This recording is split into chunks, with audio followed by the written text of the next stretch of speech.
Saya praktekkan dulu caranya ya. Tadi sudah benar diangkat begini. Lalu di sini, ini ada 3 cara. 1, yang telapak kanan menutup punggung yang kiri begini, pas. Ya, begini. Oke. Kedua, yang telapak yang kanan menggenggam pergelangan di sini. Kalau mau lebih detail, ini 2 jemari ke sini, begini. Ini digenggam. Tapi langsung ya, gak usah diotak-atik. Allah, ya, nah, langsung ya, begini. Oke. Yang ketiga, Bismillahirrahmanirrahim. Kenapa dinamakan dengan salat? Dan bagaimana kita melanjutkan bahasan di pertemuan sebelumnya? Karena izin, saya tidak mengulang apa yang telah disampaikan, tapi teman-teman yang baru bergabung, silahkan melihat kembali tayangan sebelumnya untuk kita mengadakan atau menghadirkan kontinuitas dari pembahasan kita dan memanfaatkan waktu yang ada. Yang ingin saya tegaskan, 1, salat dulu. Kenapa orang Islam itu salat? Yang dulu. Ini saya ingin tegaskan ini dulu. Kenapa salat? Kewajiban. Ada lagi? Baik. Kalau kita memaknai salat sekedar kewajiban, nanti sifat salatnya untuk menggugurkan wajibnya saja. Bahasa gampangnya, yang penting salat. Mau salatnya khusyuk, mau tidak, yang penting salat. Tapi ketika Allah memilihkan kata ini pun, itu bukan hampa makna. Ada makna yang sangat dalam sekali. Baik, teman-teman masih ingat tadi, yang memiliki ketenangan itu siapa? Yang punya sakinah? Allah. Yang punya mawaddah siapa? Allah. Yang punya rahmah siapa? Yang punya segalanya Allah, kan? Baik, teori mengatakan secara logika, orang yang punya koneksi dengan sosok yang punya segala hal, bukankah lebih mudah hidupnya? Maka kalau kita terkoneksi dengan Allah, kita mudah mengakses semua hal yang kita harapkan tadi. Nah, dalam bahasa Arab, mengoneksikan sesuatu sehingga tersambung kuat dan sulit dilepaskan, itu disebut silah namanya. Silah. Ya. Masih teman-teman ingat kalau kita kumpul-kumpul tuh suka disebut apa namanya? Silaturahim, kan? Nah, kenapa menggunakan kata silah? Diharapkan semua yang datang ini terkoneksi. Jadi bukan cuma sekedar datang, kemudian duduk, pulang, tidak. Diharapkan kenal, ini teman siapa? Si fulan dari mana? Kalau ada yang punya kesulitan, bisa dibantu gugur kesulitannya. Kalau ada yang gelisah, pulang jadi tenang. Pulang saling mendoakan. Itulah yang disebut silah.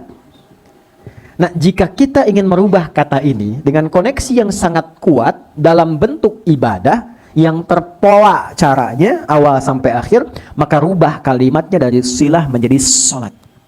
Jadi, maka kenapa ibadahnya disebut dengan salat? Karena di dalam salat itu kita dilatih untuk mengoneksikan diri kita dengan Allah. Sehingga saat terkoneksi kita ingat Allah dimanapun. Kalau sudah ingat, terjaga oleh Allah. Orang yang kalau minum ingat Allah, tidak mungkin minum minuman yang tidak disukai Allah. Ada orang mabuk baca bismillah? Gak ada. Orang kalau ingat Allah gak akan menipu. Orang kalau ingat Allah gak mungkin keluar masjid tertukar sendal. Itu gak mungkin tuh. Ya kan? Orang kalau ingat Allah nggak akan menyakiti karena ingat. Nah, ini yang dimaksudkan Quran surah ke-20 ayat ke-14. Ini konsep dasarnya ini. Ya, innani anallahu la ilaha illa ana fa'budni. Akulah Allah yang menguasai segalanya. Satu-satunya Tuhan yang punya semua akses dalam kehidupan. Maka kalau Anda ingin mendapatkan semua kemudahan, fa'budni, terhubunglah denganku. Mendekat kepadaku. Gimana caranya ya Allah? Wa aqimis shalah, tunaikan salat untuk mengoneksikan dirimu li dzikri supaya engkau tersambung denganku. Ini dengan Allah. Jelas? Nah, karena itulah dalam salat ketika kita tersambung, kita mengungkapkan semua harapan-harapan kita, termasuk mencurahkan kesulitan-kesulitan kita sehingga kita meminta solusi. Bukankah dalam salat kita mengatakan iyyaka na'budu wa iyyaka nasta'in? Perhatikan baik-baik. Ini janji yang disampaikan oleh Allah melalui lisan Nabi. Siapapun orang yang sholatnya benar, berniat mengoneksikan dirinya kepada Allah, itu baru baca Al-Fatihah sampai kalimat iyyaka na'budu wa iyyaka nasta'in, dari mulai wudu sampai dengan kalimat itu, perhatikan jawabannya. Hadza baini wa baina 'abdi wa li 'abdi ma sa'al. Ini perjanjian antara aku dengan hambaku. Kalau koneksinya hambaku itu benar kepadaku, tulus dia, maka aku akan kabulkan apapun yang dia minta saat ini. Karena itu, tidak ada satupun, bahkan Nabi dan Rasul yang pernah hidup di bumi, saat punya kesulitan dan meminta sesuatu, mereka umumnya lakukan dalam sholat. Dan selalu cepat dikabulkan. Baik, kenal Nabi Zakaria? Oke, kenal di mana? Kenal Nabi Zakaria, tahu, oke. Nabi Zakaria kan viral sekali kan? Ya, sudah sepuh, sudah beruban, ingin punya generasi yang meneruskan risalah beliau. Lalu berdoa kan? Itu berdoanya saat apa? Sholat. Ada kisahnya di Quran surah ketiga, Ali Imran, ayat ke-38 sampai 39. Hunalika da'a Zakaria rabbah, di mihrab Maryam, beliau mengoneksikan dirinya kepada Allah, minta sholat. Qala rabbi habli min ladunka dzurriyyatan thayyibah innaka sami'ud du'a. Lalu beliau berkata, ya Allah, mereka menghukumiku tak akan mungkin punya keturunan. Sedangkan engkau yang tidak punya batas dalam pemberian. Jadi ini fikih dasar. Kalau ada orang menghukumi kita dengan apapun, tuh nggak mungkin tuh, nggak mungkin sembuh tuh, nggak mungkin bisa begitu. Itu tanda pertama langsung dari Allah, supaya meninggalkan pendapat makhluk, langsung minta kepada Allah. Karena Allah ingin mengabulkan tanpa campur tangan makhluk sedikit pun. Fanadatul malaikatu wa huwa qa'imun yusalli fil mihrab. Maka dikabulkan doanya saat beliau masih salat, masih berdiri minta. Dalam salatnya langsung dikabulkan. Nabi Musa saat sulit salat. Quran surah 20 ayat 14. Nabi Yahya salat, ya. Nabi Isa salat. Yesus Mesias itu salat. Ada di Quran surah 19, ya. Maryam ayat 31 sampai 33. Wa ausani bis shalah. Allah mewasiatkan kepadaku dan bundaku untuk salat. Kemudian siapa lagi? Nabi Ismail.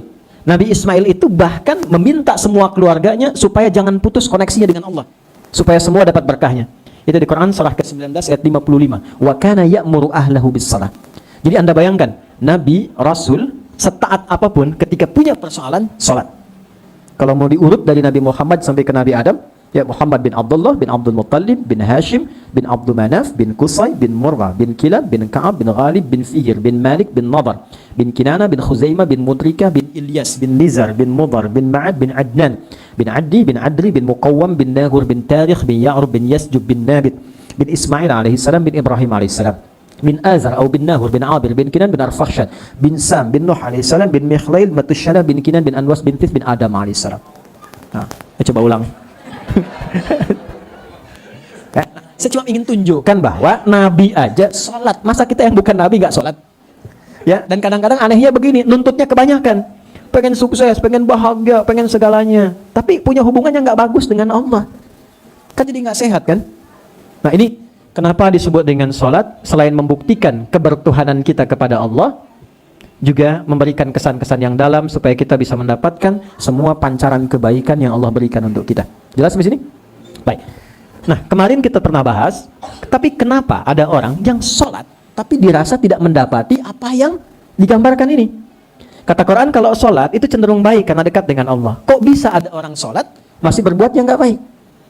Orang kelihatan sholat tapi korupsi juga. Orang kelihatan sholat menipu juga. Bahkan ada orang yang datang ke masjid, motifnya bukan untuk sholat, kelihatan sholat, tetapi ngambil kenceleng masjid juga. Ya kan? Apa yang salah? Kata Quran, problemnya dua. Yang pertama, problem pertama, kemungkinan besar tidak khusyuk dalam. Saya ulangi, khusyuk dalam sholatnya. Dan tentang khusyuk kita sudah selesaikan di pertemuan yang lalu. Kemungkinan kedua, orang yang sholat itu tidak mengerti, tidak paham apa yang dikerjakan dan dibaca dalam sholatnya, sehingga tak mampu menghayati apa yang ia bacakan dan tak mampu menghadirkan kehusyuan dari apa yang ia kerjakan. Nah, untuk itu saya sering mengingatkan, dari sekian kali kita ribuan kali ruku dan sujud, berapa persen bacaan sholat yang dipahami? Jangan-jangan sholatnya, motivasi tertingginya hanya untuk mengangkat kewajiban saja, seperti tadi yang disampaikan. Karena itu kita belajar saat ini bagaimana cara menunaikan sholat dari mulai takbir sampai dengan salam, bukan hanya caranya, sampai maknanya apa. Dan itu yang kita implementasikan dalam kehidupan. Nah, ini mukaddimahnya, sekarang masuk pada pembelajarannya. Baik ya? Ini baru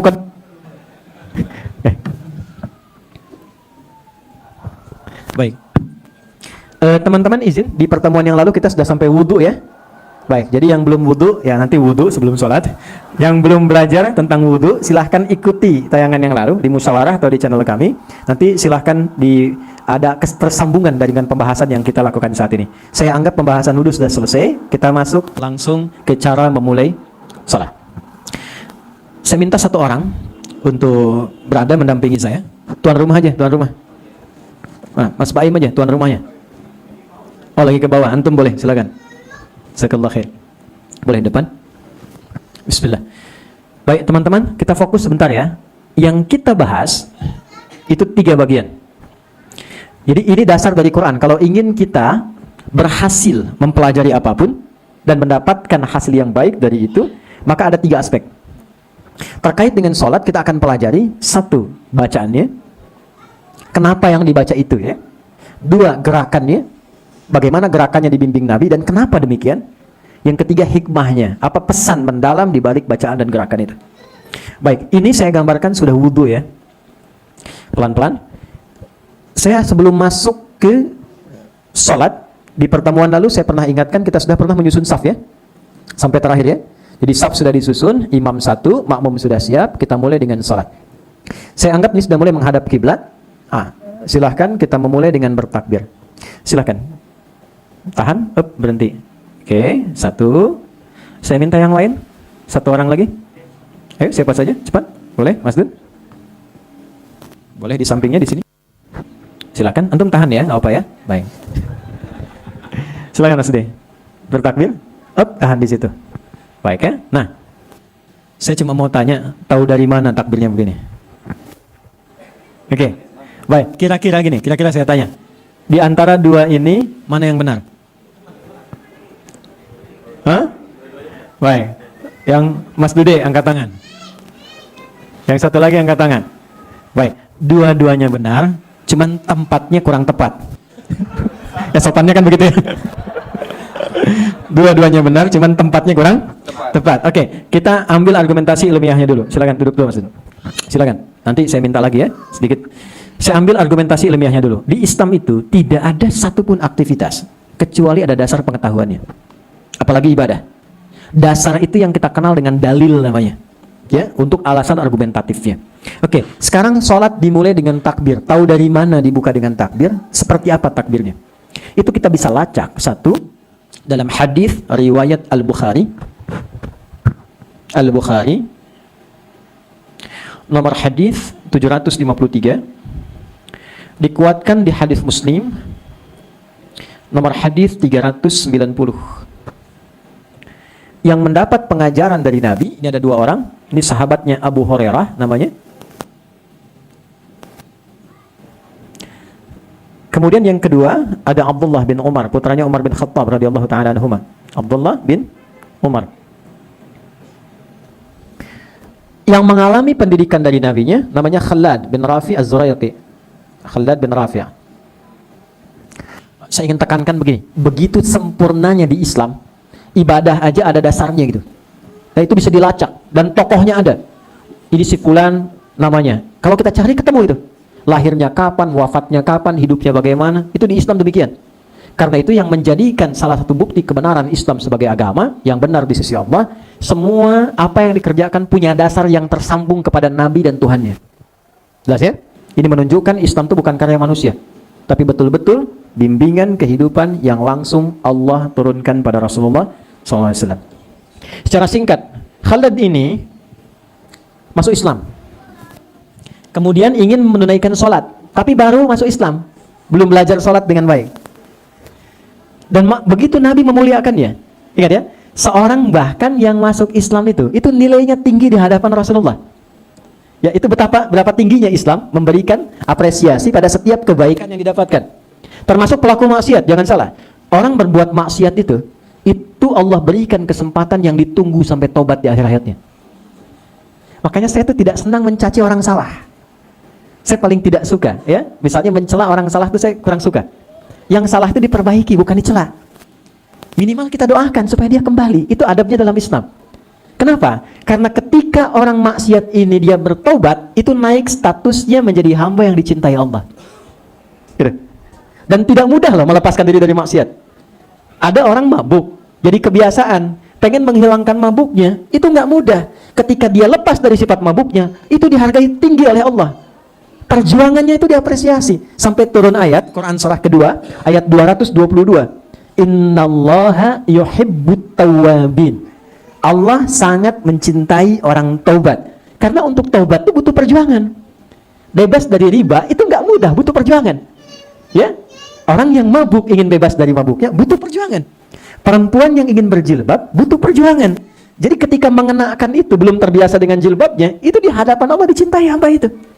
Baik, karena itu saya sering katakan, Allah lebih mencintai pelaku maksiat yang gemar bertobat dibandingkan orang soleh yang tidak pernah merasa salah. Bikin status tuh. Live ya, dari Quran itu. Ya, jadi terus berbuat baik. Nah, ini sedangkan orang yang ingin berislam, artinya kan dia meninggalkan semua kebiasaannya untuk mendapatkan yang baru. Makanya hal yang pertama Allah berikan pada orang itu adalah menggugurkan semua kesalahan yang pernah dilakukan sebelumnya dan mengganti jalan kebaikan dengan mencintainya. Makanya kalau sudah dapat itu jangan sekali-kali ditinggalkan karena nggak mudah untuk mendapatkannya lagi. Jelas ya? Oke, baik. Saya mau tunjukkan Khalid ini masuk Islam lalu ingin merubah menjadi lebih baik. Nah, ini spiritnya nih. Jadi Muslim itu ya, untuk menjadi seorang Muslim harus ada komitmen juga menjadi pribadi lebih baik. Itu antarannya. Jadi jangan pernah kita mengatakan Muslim kalau tidak menginginkan diri kita berubah jadi baik. Karena di antara makna Islam itu adalah baik. Jelas ya? Jadi tampakkan kebaikan, tambahkan kebaikan, dan tunjukkan Islam mengajarkan perubahan pada nilai kebaikan. Nah, ini ingin berubah. Lalu dia mencoba masuk ke Masjid Nabi, Masjid Nabawi, dan sholat di samping Nabi. Jadi begitu masuk, Nabi sudah ada sisi lain. Ketika selesai menunaikan sholat, datang pada Nabi. Baik, ketika datang dia mengucapkan salam. Assalamualaikum ya Rasulullah. Masya Allah, Nabi nggak bedakan. Mau ini mu'allaf, mau pelaku maksiat, mau yang lain datang mengucapkan salam, dijawab oleh Nabi. Waalaikumsalam warahmatullah. Dan selalu jawabannya lebih lengkap daripada penanya.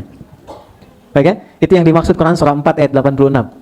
Jadi kalau ada orang berbuat baik, sekalipun dengan salam saja, muliakan ia lebih baik dari apa yang ia berikan. Jelas? Dia datang bawa air putih, kita datang bawa roti. Jelas ya? Dia datang dengan senyuman, kita datang dengan pelukan. Yang mahram ya, bukan istri orang. Baik ya? Oke, dia datang dengan salam, kita jawab dengan yang lebih baik. Baik, apa yang Nabi sampaikan? Waalaikumsalam warahmatullah. Perhatikan baik-baik. Salli, irji', salli, fa innaka lam tusalli. Coba kamu sholat lagi. Karena tadi belum benar sholatnya. Sholat lagi. Singkatnya mengulang sholatnya sampai 3 kali, komentar Nabi masih sama. Maka dia berkata, nah ini penting sekali, tolong garis bawah ya. Ya Rasulullah, ma uhsinul ghairah, alimni. Saya ulang. Ya Rasulullah, ma uhsinul ghairah, alimni. Paham? Tidak. Ya Rasulullah, saya tidak bisa menunaikan yang lebih baik lagi daripada ini. Mohon ajarkan saya. Nah, kalimat mohon ajarkan saya ini, kata para ulama hadis, memberikan kesan yang dalam. Kalau memang ada kelemahan, jangan tutupi kelemahan itu dengan pura-pura kuat. Cari solusi. Kalau tidak tahu bertanya, kalau tidak paham konsultasi, supaya kesulitan itu tidak dipendam sendiri. Orang yang terus memendam kesulitan tanpa solusi, maka mengakumulasi kesulitan itu bahkan menyakiti dirinya. Bisa beri contoh. Ini apa? Beratnya kira-kira berapa? Saya ulang ya. Ini spidol beratnya kira-kira berapa? 100 gram. Oke. Singkatnya ringan nggak? Belum tentu. Lihat ini. Pegang terus begini. 10 menit mulai berat. 30 menit makin berat. Pegang seharian. Tangan bengkak kan? Masalah kecil itu, kalau terus dipendam, dipegang, nggak pernah diselesaikan, ujung-ujungnya hanya menyakiti fisik saja. Semakin berat, walaupun dia kecil. Tapi kalau Anda tempatkan spidol di tempatnya, dan kalau tak paham bertanya pada orang yang paham, itu akan mengurai setiap yang kecil menjadi sesuatu yang tidak bernilai. Paham? Baik. Maka beliau tanyakan, dijawablah oleh Nabi, idza qumta ila shalah, kalau engkau ingin salatnya benar, terkoneksi baik dengan Allah, satu asbighul wudu, sempurnakan dulu wudu. Kita sudah belajar kemarin. Dan ingat puncaknya, orang wudu itu Minimal kalau belajar benar dari wudunya, maka merubah keadaan dirinya menjadi lebih baik. Karena wudu itu seakar dengan kata bau. Bau itu artinya cahaya. Seakar juga dengan makna husnu wan nadhafah, artinya baik dan bersih. Jadi kalau rajin berwudu itu tipikal karakteristik orang yang senang tampil bersih. Kalau paham makna wudu, wudu merubah dia menjadi lebih baik. Ada aura tampak yang lebih bagus. Makanya Nabi sering katakan jaga wudu, jaga wudu, jaga wudu. Ya, maaf kalau orang berwudu itu mau berdusta nggak? Ya, minimal dia tahan tuh. Kenapa? Dia malu dengan wudunya. Itu yang dimaksud oleh Nabi jaga wudu. Artinya apa? Dalam wudu pun ada dampak pada perilaku kita lebih baik. Jangan sampai menghadap Allah dalam kondisi yang tidak baik. Ya kan? Mohon izin ya, maaf dengan kalimat ini. Masa sih mau menghadap Allah dengan lisan yang baru mencaci orang lain? Apa nggak malu? Allah aja maaf pemaaf. Ini ada orang baru mencela orang, ya, kemudian sholat.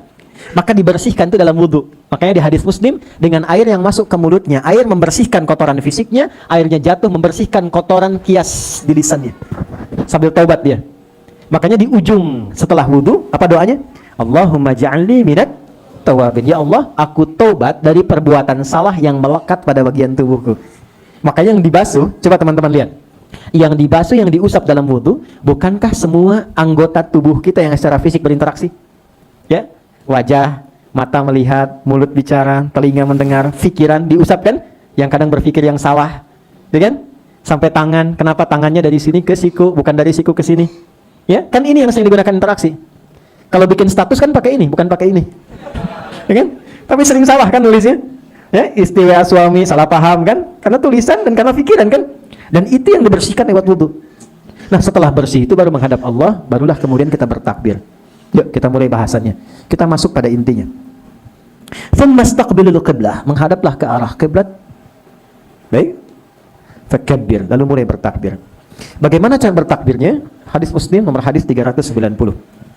Ali bin Umar radhiyallahu taala anhuma yang menyampaikan informasi ini namanya sahabat junior Ibnu Umar.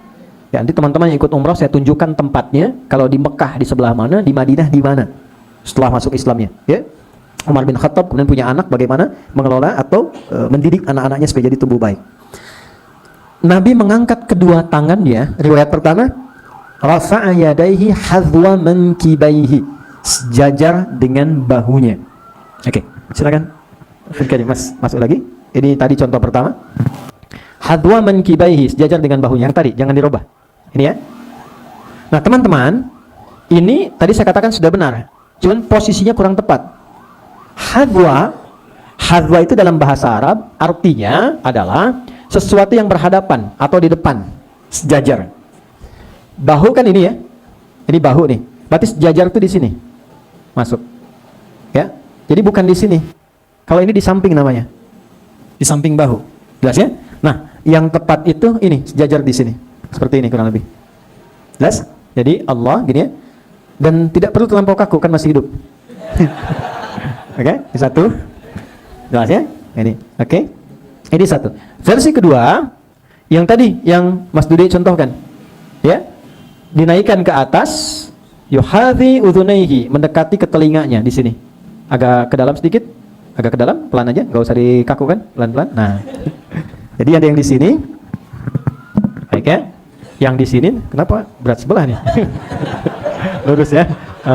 Tenang aja, seimbang ya. Nih, ada yang sini naik sedikit di sini. Jelas? Jadi di sini dengan di sini. Dan ini penting dan pasti akan ada perbedaan di setiap kita karena ukuran bahu kan tidak sama. Baik ya. Nah, dan ini penting, pahami posisinya karena ini akan dibawa saat sujud. Jadi saat sujud ini nggak berubah, tetap seperti ini. Jadi mulai diangkat Allah sini, ya kan? Yang pertama. Baik ya, satu di sini seperti ini. Atau yang kedua naik sedikit di sini. Jelas? Silahkan mana yang paling nyaman, sini atau di sini. Paham? Baik, jazakallahu khair. Ini satu.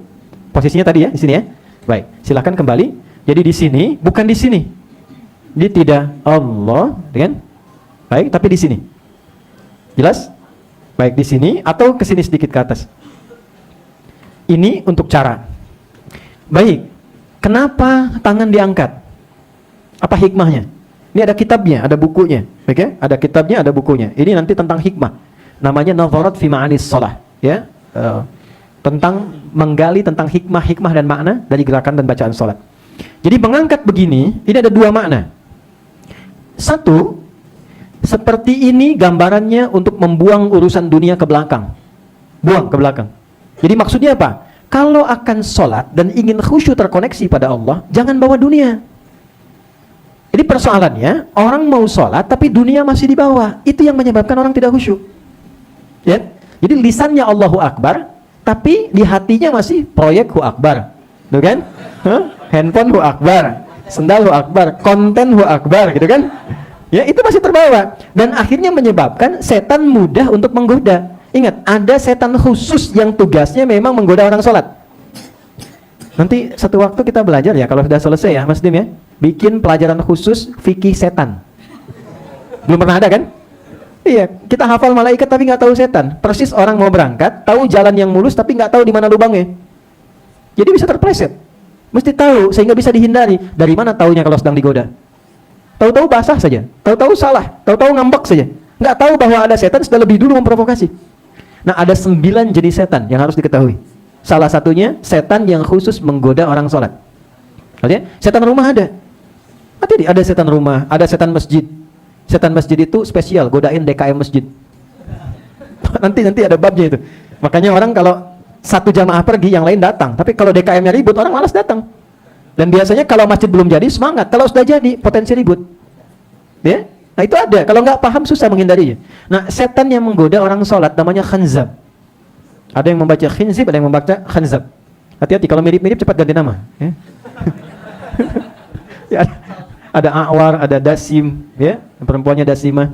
Kemudian ada, nanti kita bahas lain waktu. Ini khanzab. Apa kerjanya?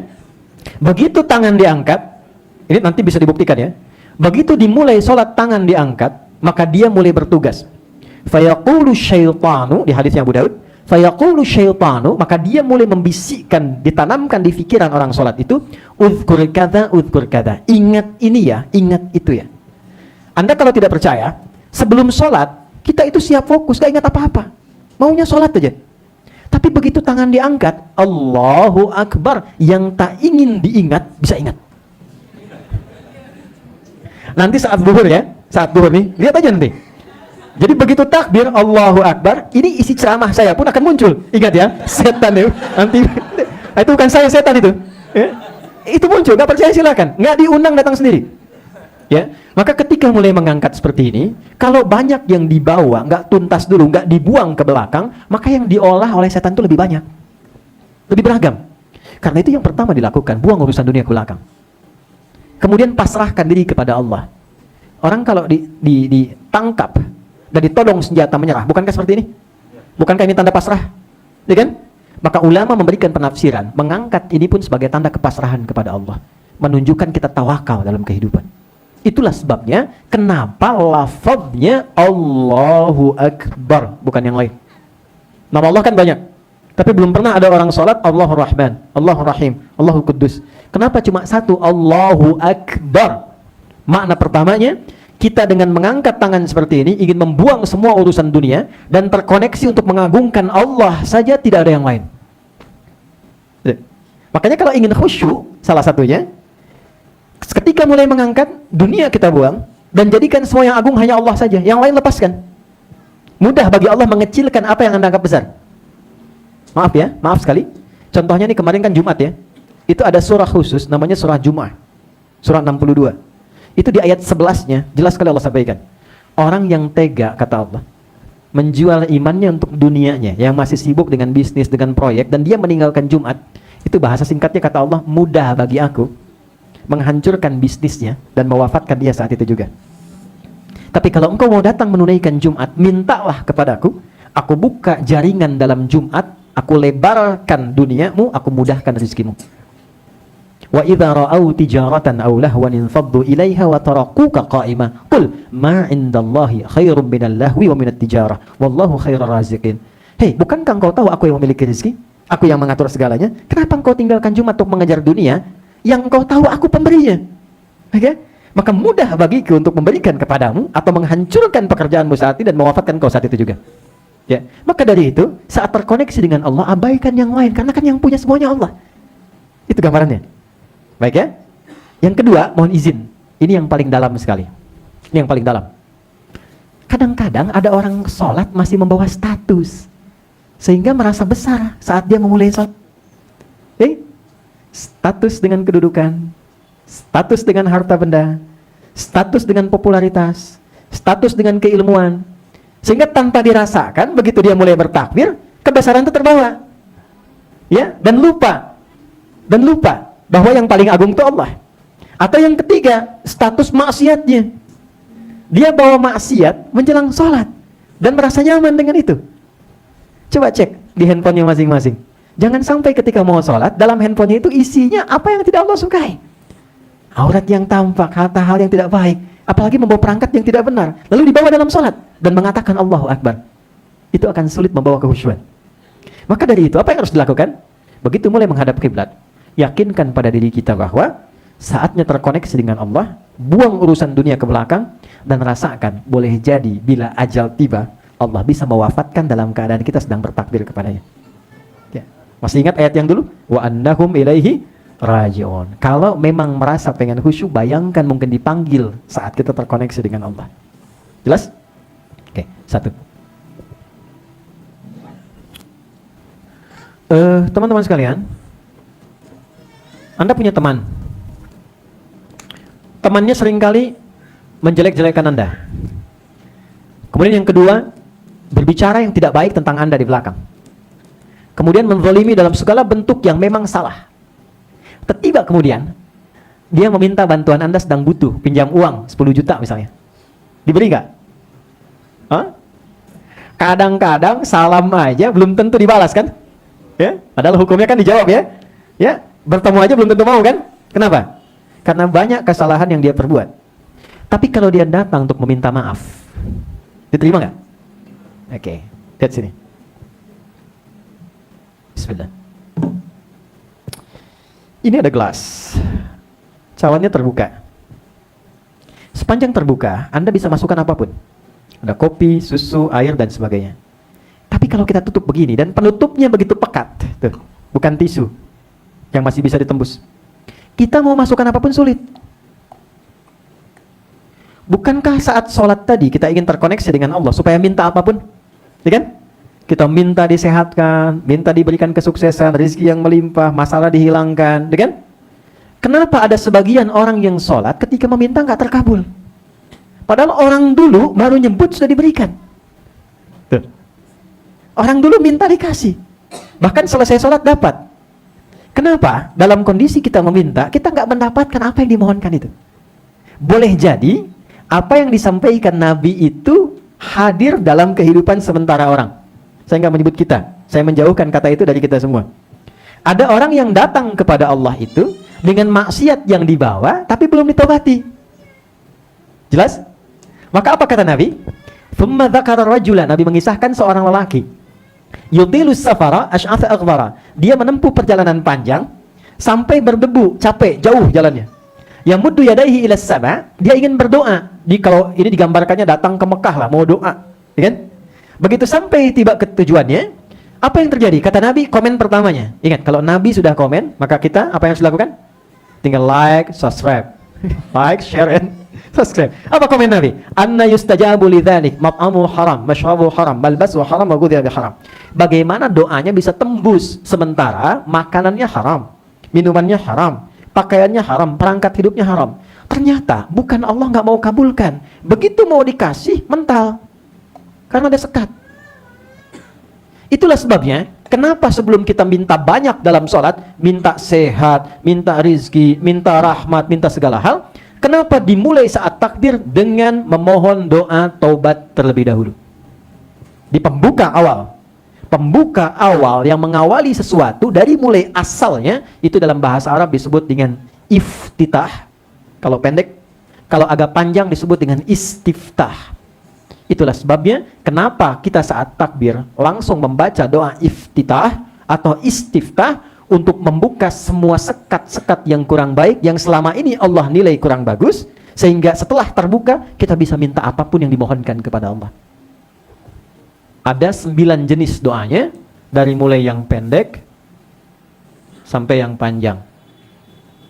Kalau pendek namanya iftitah, kalau panjang namanya istiftah. Atau kadang untuk mewakili keduanya, baik itu pendek ataupun panjang. Oke, teman-teman biasa baca doa apa? Gak apa-apa. Iftitah. Allahumma ba'id baini wa baina khataayaya kama ba'adta bainal masyriqi wal maghrib. Ada yang baca Allahu akbar katsira, alhamdulillahi katsira, ada? Ada yang baca wajjahtu wajhiya alladzi fataras samawati wal ardh, ada? Baik. Pertanyaannya, tahu nggak maksudnya apa? Paham nggak gitu? Kita baca tanpa paham, dapat pahala dan gugur kewajiban, mengangkat kewajiban. Tapi kalau kita baca paham artinya, maka pemahaman itu memberikan dampak pada jiwa kita, sehingga menggugurkan dosa-dosa yang pernah kita lakukan dan merubah kita menjadi semakin lebih baik. Saya ambil contoh. Baik, 3 tadi saya bahas dengan cepat. 1. Allahumma ba'id baini wa baina khataayaya kama ba'adta bainal masyriqi wal maghrib. Allahumma naqqini minal khataaya kama yunaqqa ath-thawbul abyadu minan danas. Allahumma ighsilhu bil ma'i wath thalji wal barad. Baik, teman-teman, kalau ada orang berbuat salah, perbuatannya disebut dengan akhta'a. Oke? Kesalahannya disebut dengan khati'ah. Kalau banyak, maka disebut khotoy. Itu yang banyak salahnya.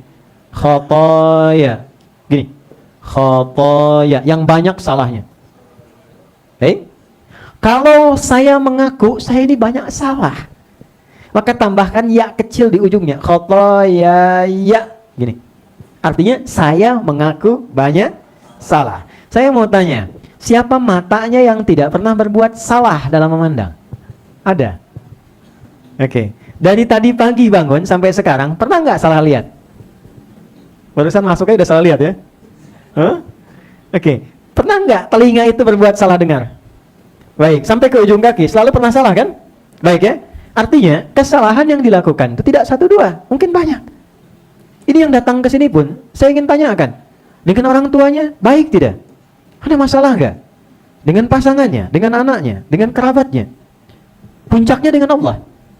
Tidak ada satupun manusia yang bebas dari salah. Semua pasti pernah berbuat salah. Tapi indahnya Allah, dipanggillah setiap hari 5 kali untuk memperbaiki kesalahannya. Jadi tidak mungkin orang jadi baik kalau tidak ada salah. Kesalahan itu dihadirkan untuk belajar supaya jadi lebih baik. Sama, saya kadang suka heran. Orang berdoa minta sabar, tapi saat dikasih jalannya tidak menerima. Saya tanya ya, kalau Anda minta sabar sama Allah, dikasih oleh Allah sabar atau dikasih ujian? Pasti diberi ujian supaya merasakan kesabaran itu. Sebab kalau dikasih sabar langsung nggak mungkin. Ya kan? Coba lihat, Bapak Ula berdoa, ya Allah berikan aku kesabaran. Terus nggak ada hujan, nggak ada angin, Mas Baim pulang ke rumah. Nggak ada apapun. Sabar ya sayang. Kira-kira bagaimana responnya? Kamu sehat deh. Karena nggak ada apapun. Kalau Anda mengharapkan sabar, Anda pasti diberikan masalah. Kalau orang berharap kesuksesan, apakah langsung dikirimkan harta? Tidak. Kan diberikan pekerjaan. Kalau orang berharap kebahagiaan, nggak akan diturunkan langsung. Pasti diberikan jalan untuk saling mencintai, baru bahagia. Sama persis kalau orang ingin jadi baik, maka Allah turunkan ujian yang menguji dia supaya belajar dari kesalahan, supaya jadi baik. Karena itulah orang kalau saat akan sholat, pasti punya salah yang dibawa. Maka bayangkan sebelum sholat, mata itu salah memandang, mungkin. Boleh jadi sebelum sholat kepada anak salah melihat. Ini share ya. Apa yang saya biasakan, mungkin kalau bermanfaat silahkan ambil. Kalau tidak Anda boleh tinggalkan. Saya itu pribadi yang menata diri untuk tidak pernah bisa marah pada anak-anak. Gak bisa marah. Sederhana. Anak kalau belum balik, Allah menilainya itu tetap dengan kekanak-kanakannya. Gak ada hisab. Jadi kalau dia salah, itu gak dihisab oleh Allah karena masih anak-anak. Jelas? Jadi saya itu kalau mau marah sama anak, saya tarik lagi, saya berkata, ya Allah, masa saya yang dihisab mau marah kepada anak yang tidak dihisab? Yang salahnya gak dianggap. Tapi yang paling tidak adil kadang-kadang, ketika anak-anak itu sudah menyiapkan yang terbaik untuk menyambut ayahnya pulang, lalu datanglah Anda membawa wajah emosi kepadanya. Yang anak itu bahkan gak tahu apa yang didapatkan oleh bapaknya. Anak di rumah itu nunggu Anda sebagai ayah, bukan sebagai pejabat. Saya seumur-umur pulang ke rumah, gak pernah disebut Ustadz gitu. Gak ada. Gak ada anak-anak nunggu saya pulang datang ke rumah. Syekh gitu, gak ada. Ustadz. Mereka ingin ayahnya. Oh ya. Kalau Anda lihat tas saya, itu saya selalu simpan kertas dan saya selalu jaga. Di dalamnya ada satu yang anak saya buat perempuan. Dia tuliskan, dia gambar love, dia tuliskan di atasnya, I love you Buya. Buya adalah Buya terbaik yang Allah kirimkan menjadi ayahku. Dan itu dia susun menunggu ayahnya pulang. Bahkan dia jaga tidurnya. Maka siapa saya kemudian datang tiba-tiba ada masalah dengan jamaah langsung pelototi anaknya. Dan dia menyambut di depan pintu depan rumah itu. Saya pernah tunggu saat hamil usia 2 tahun anak saya pertama. Itu nunggu di depan rumah di pintu sampai setengah 11 malam. Anak usia 2 tahun mau masuk 3 tahun. Karena diceritakan ibunya tentang bagaimana pekerjaan kita di luar. Dia tunggu. Hanya ingin melihat. Begitu saya datang, Buya, senangnya luar biasa. Main bola yuk, ayo. Main bola. Main kuda-kudaan yuk, ayo. Saya jadi kuda. Ayo 11. Tapi kadang saat kita mau sholat, itu oleh Allah ditunggu tuh. Salah apa dengan wajah terhadap pasangan, istri ke suami, ke ayah, ke ibu, ke teman-teman. Maka itu dibawa. Karena itulah ketika kita memulai takbir, kadang-kadang mohon maaf, ada hijab yang menyekat doa tidak terjawab. Bukan karena ketaatan kita dekat dengan Allah. Mungkin masalahnya dengan orang sekitaran kita. Bukankah ridho ibu bagian dari ridhonya Allah? Jadi orang tua. Makanya Anda pun yang muslim, tapi orang tua belum masuk Islam. Itu di Islam tuh nggak boleh mengecewakan orang tua. Tidak boleh kemudian menzalimi orang tua. Menyakiti itu nggak boleh. Quran surah 31 ya di ayat ke-15. Kalaupun ada perbedaan agama anak dengan orang tua, wa in jahadaka ada an tusyrika bi ma laysa laka bihi ilmun fala tuti'huma. Kalau orang tua memaksa untuk kembali kepada keyakinan asalnya sebelum masuk Islam, maka silahkan tolak dengan lembut, jangan sakiti. Wasahibuhuma fid dunya ma'rufa. Tapi jangan sampai perbedaan keyakinan itu menghambat engkau untuk berbakti kepada ayah ibumu. Dalam urusan dunia tetap disayang. Ibu kalau lelah pijiti, ayah senyumi, ada hasil kirimkan. Itu indahnya Islam. Indahnya Islam. Nah, karena itulah kadang-kadang yang menghambat ridha Allah turun di pekerjaan, di kelancaran, di proyek. Mungkin bukan karena Anda kurang tahajud. Bukan karena kurang baca Quran. Boleh jadi ada hak sementara orang di sekitaran kita yang masih tertahan. Maka kita katakanlah, Allahumma ba'id baini wa baina khataaya. Ya. Nah, cara menerjemahkannya, terjemahkan di kalimat ini dulu. Ya Allah, hamba mengaku hamba banyak salahnya. Misalkan kesalahan itu. Hamba mengaku hamba banyak salahnya. Dan hamba pun menyadari engkau yang tidak terbatas maafnya. Maka mohon jauhkan antara aku dengan kesalahan yang pernah aku perbuat sejauh-jauhnya. Aku nggak mau lihat lagi sampai dengan ke akhirat. Jauhkan seperti timur dan barat yang nggak pernah menyatu. Karena saat itu tidak ditaubati, di akhirat ditampakkan. Wa may ya'mal mithqala dzarratin khairan yara, wa may ya'mal mithqala dzarratin syarran yara. Sehebat apapun sekarang ditutup, itu kalau nggak diselesaikan diungkap di akhirat. Maka kita memohon, ya Allah jangan diungkap, karena yang tahu makin banyak. Maka kita buka dulu, sadari dulu. Ini kalau kita baca sampai sini aja, sholat mengajarkan kita menjadi pribadi yang baik. Itu poinnya. Ya Allah, kalau berat itu dihapuskan, maka bersihkan ya Allah. Mohon hapuskan sekalipun menggunakan air yang dingin. Seperti kotoran dibersihkan dari noda. Kama yunaqqa thawbul abyadu minad danas. Sampai di sini, kalau kita betul-betul sadar, evaluasi ujung kepala sampai ujung kaki. Ya, dapatkan ke telinga, terus ke tangan, sampai ke ujung kaki. Kalau sudah merasa nyaman, tenang, enak, baru kemudian ngangkat. Bukankah itu sambil bersedekap kan? Ya kan? Baca itu sambil sedekap kan? Baik, ya, sekarang kita masuk bagian selanjutnya. Gimana cara bersedekap? Boleh dibantu? Siapa? Gantian. Sebaim, sini, sini. Alhamdulillah. Jarang-jarang lihat pakai sarung nih. Kayaknya mau bikin studio syariah ya. Sekala. Baik. Oke, Mas takbir, tangannya disimpan di mana? Ya, oke. Allah, terus sedekapnya. Oke, tahan sebentar. Oke, ini udah bagus, pelan-pelan sebentar. Pertama, perhatikan teman-teman sekalian, posisinya dulu. Perut mana? Ini perut ya. Perhatikan sini, ini perut. Dada mana? Sini ya. Perhatikan. Di sini, di dada dengan di perut itu ada rongga di sini. Ya kan? Di diafragma dia ada rongga. Oke? Baik. Ini yang dimaksud menyimpan tuh di sini. Ini namanya sodar. Sodrun. Ini sodar. Kalau di sini namanya nahar. Nahar. Nahar itu yang dekat ke leher di sini. Teman-teman kalau lihat unta, unta itu kalau disembeli dia tidak dijatuhkan, tapi langsung disembeli itu di naharnya yang dekat ke tenggorokan, ke lehernya di sini. Ya, itu di sini. Makanya inna a'tainakal fasholli lirabbika wanhar. Kalau ini perut namanya. Ya. Nah, dalam hadis meletakkan tangan itu yang dekat ke sahih hadisnya itu di sodrun. Ya, di dadanya, di sini di rongga sini, bukan di sini. Kalau ini batnun, ada hadis tersambung ke sahabat Ali bin Abi Thalib di perut, tapi hadisnya dhaif. Oke, yang agak mendekati lebih kuat tuh di sini. Dan ini selaras dengan makna. Oke, nanti saya jelaskan maknanya. Ini namanya apa? Sadrun. Jamaknya sudurun. Oke, pelan. Baik. Yang kedua, yang diletakkan pertama di sini kanan atau kiri? Kiri kan? Oke, kiri kan? Baik. Setelah itu ditutup pakai apa? Kanan. Saya praktekkan dulu caranya ya. Tadi sudah benar diangkat begini.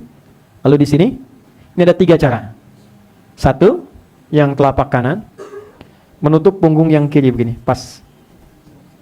Ya, begini. Oke. Kedua, yang telapak yang kanan menggenggam pergelangan di sini. Kalau mau lebih detail, ini 2 jemari ke sini, begini. Ini digenggam. Tapi langsung ya, gak usah diotak-atik. Allah, ya, nah, langsung ya, begini.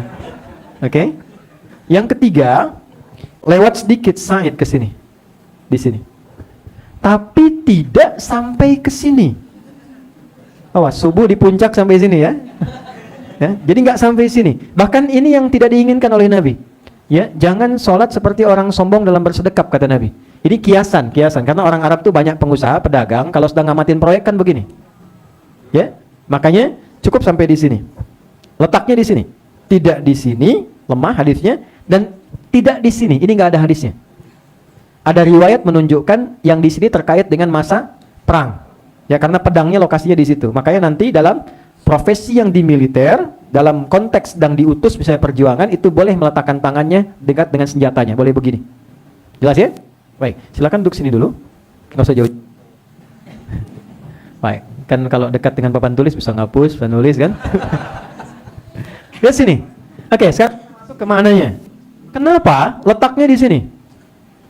Oke, kenapa kiri duluan? Kenapa ditutup kanan duluan? Ini ada asalnya. Jadi semula sholat itu tidak bersedekap, asalnya begini. Dan jangan semua yang sholat begini diartikan tidak. Nggak semua Syiah begini.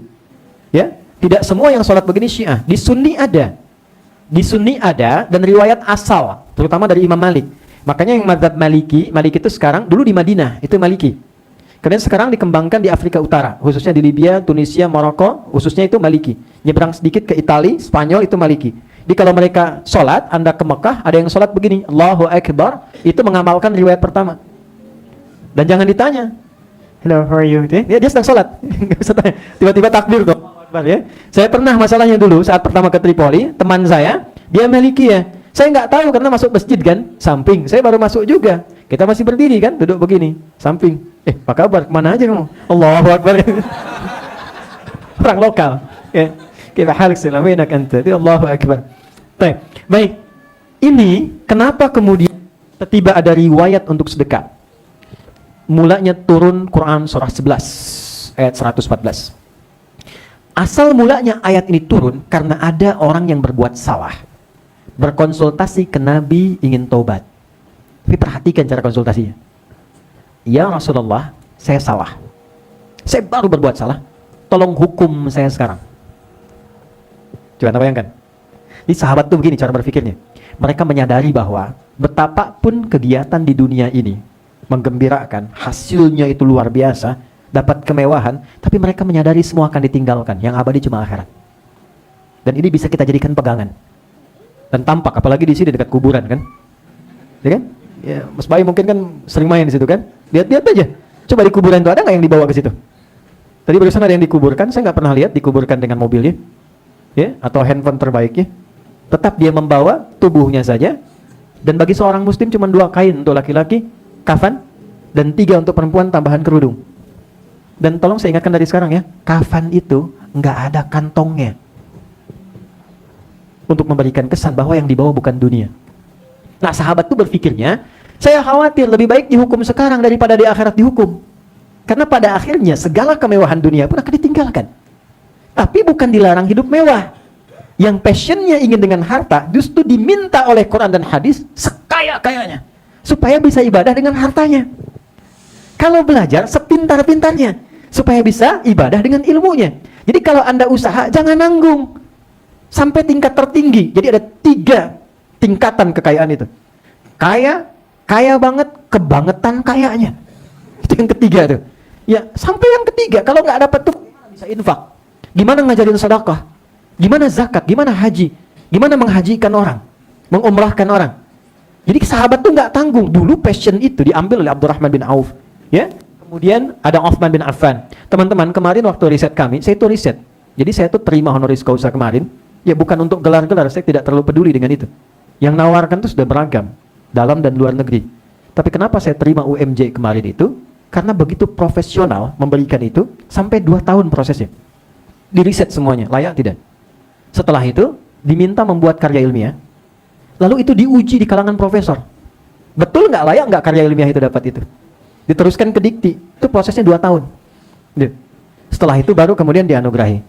Makanya di UMJ cuma 2 yang dapat honoris causa sampai dari berdiri sampai sekarang. Yang pertama Bung Karno, Presiden Indonesia pertama. Kedua, kami kemarin itu. Ya, dengan panjangnya proses itu. Nah, yang mau saya katakan adalah, kembali kepada apa yang tadi kita ulas itu, dalam pendalaman kami, dari pendidikan Nabi kepada sahabat, itu Nabi mendidik seorang sampai kaya yang asetnya nggak nanggung. Zubair bin Awam, itu sampai wafat, beliau punya aset yang kalau dikonversi ke kita, dulu, itu nilainya $1 miliar, dulu. Lalu saya coba hitung, kalau dikonversi ke sekarang yang $1 miliar, itu keluar angkanya 72.000 triliun. Jadi Elon Musk yang kemarin baru dinobatkan lagi jadi orang terkaya di dunia, itu baru 1/24-nya. Ya, 1/24-nya. Itu Zubair bin Awam tuh sampai segitu. Tapi kekayaannya dipakai apa? Kita belum pernah dengar Zubair bin Awam pamer. Belum pernah dengar Zubair bin Awam ria misalnya. Nggak ada. Dan semua mengakui beliau kaya. Abdurrahman bin Auf lebih dahsyat lagi. 3 kali lipat hartanya Zubair. Jadi kalau 72.000 triliun dikali 3, itu hartanya Abdurrahman bin Auf. Apa yang beliau lakukan? Ibadah dengan hartanya. Sampai Sayyidah Aisyah pernah komen. Ketika satu kali ada 600 kafilah. Kalau kita sekarang 600 truk isinya emas semua. Emas, mutiara, berlian. Datang dari satu sektor bisnisnya Abdurrahman bin Auf. Dari sekian banyak. Begitu datang, kata Sayyidah Aisyah, inilah Abdurrahman bin Auf. Yang kata Nabi masuk surganya dalam keadaan dihisap cukup detil. Maka ketika mendengar itu, apa kata beliau? Saya sodakohkan semua 600 itu kepada semua penduduk Madinah. Loh, kaya banget, tapi masuk surga juga. Yang repot kan miskin, gak jelas kan? Ya kan? Kaya masuk surga juga. Uthman bin Affan masih ada sekarang hotelnya. Bisa tunjukkan, ada aset. Beliau itu nggak beli hotel, cuman beli sumur yang dimonopoli oleh Yahudi. Beli kebunnya. Sekarang lokasi itu setelah diwakafkan, dialih fungsikan jadi hotel, dinamakan wakaf Uthman bin Affan. Hasilnya disimpan di rekening, nama rekening yang Uthman bin Affan. Anda bayangkan, sudah wafat 15 abad yang lalu, punya rekening di Bank Saudi namanya Uthman bin Affan. Kita masih hidup, rekeningnya belum ada kan? Jadi nggak usah nanggung kalau kaya sekaya-kayanya. Cuman jelas tujuannya. Antum bangun ini untuk apa? Kalau cuma pengen mewah, yang belum beriman pun bisa. Lebih mewah daripada ini. Kalau cuma pengen pintar, banyak di luar sana yang bahkan dapat Nobel. Tapi nggak jelas tujuannya. Kalau cuma dapat kedudukan, ya silahkan, semua orang bisa dapat. Mau jadi apapun, legislatif, yudikatif, eksekutif, bisa. Tapi tujuannya apa? Nah, Islam itu memberikan nilai, value dalam Islam itu tinggi. Ya, kita harus dapat jadi sesuatu. Maka diajarkanlah dalam proses sholat itu, bagaimana caranya dalam konteks kehidupan kita bisa mendapatkan nilai yang baik sisi Allah. Orang ini datang mengatakan, dia punya value dalam dirinya. Ya, dia lihat ke depan. Ya, dia look forward ke depan, ada apa nih setelah saya tinggalkan. Maka dia katakan, ya Allah, saya pengen tobat. Datanglah ke Rasulullah. Rasulullah itu sederhana. Kalau beliau mintakan ampun, selesai, diampuni semua dosanya. Maka ketika minta ampun itu, ya Rasulullah, hukum saya salah. Saat akan menunaikan sholat, dalam riwayat sholat zuhur. Maka kata Nabi, tunggu nanti habis sholat aja. Ya, tunggu habis sholat aja. Dan hebatnya, Nabi tidak mempublikasikan kesalahannya. Itu dahsyatnya Rasulullah tuh. Jadi kalau ada orang salah, itu antara beliau saja dengan beliau. Dan kalau ada orang salah di pertemuan, misalnya ini, luas ya, itu oleh beliau tidak ditunjuk ke orang, tapi dibikin umum kiasannya. Sehingga tidak ada yang merasa dipersalahkan. Nabi sedang Jumat, datang seorang namanya Sulek dari Gotofan, dikenal dengan Sulek al-Gotofani. Masuk masjid langsung duduk. Orang tahu kalau masuk masjid, mau itikaf, sholat dulu 2 rakaat. Nabi tidak menunjuk itu salah atau tidak. Tapi Nabi membuka dengan kalimat umum. Sahabatku semua, kalau kalian ingin mendekati Allah di masjid, ingin itikaf sementara, maka akan lebih baik kalau sholat dulu 2 rakaat, baru kemudian duduk. tanpa menyinggung siapapun. Baru kemudian beliau sholat. Anda bayangkan ya, Nabi, Rasul, dekat dengan Allah, tingkat takwa tertinggi, cara memperbaikinya luar biasa. Siapa kita? Bukan Nabi, bukan Rasul, nggak jelas surganya, ya kan? Hisabnya juga masih menegangkan. Kenapa antar pasangan masih saling menyakiti? Kenapa menzalimi kepada orang tua, anak, teman, dan sebagainya? Tunggu sebentar, sholat dulu. Saat sholatlah turun Quran surah 11, ayat 114. Aqimis salata, tarafain nahar, wa zulafan minal lail. Ini ayatnya, ini syahidnya. Innal hasanati yudhibnas sayyi'at. Lakukan salat, jaga dengan baik. Waktunya dari subuh sampai dengan isya. Bila benar salat dilakukan, dia bisa menggugurkan kesalahan-kesalahan yang pernah dilakukan. Kesalahan kecil maksudnya. Tapi yang paling indah tuh ini, lihat ujungnya. Tidak ada hambaku satupun yang tidak pernah berbuat salah. Soalnya Nabi yang terjaga ya. Innal hasanati yudhibnas sayyi'at.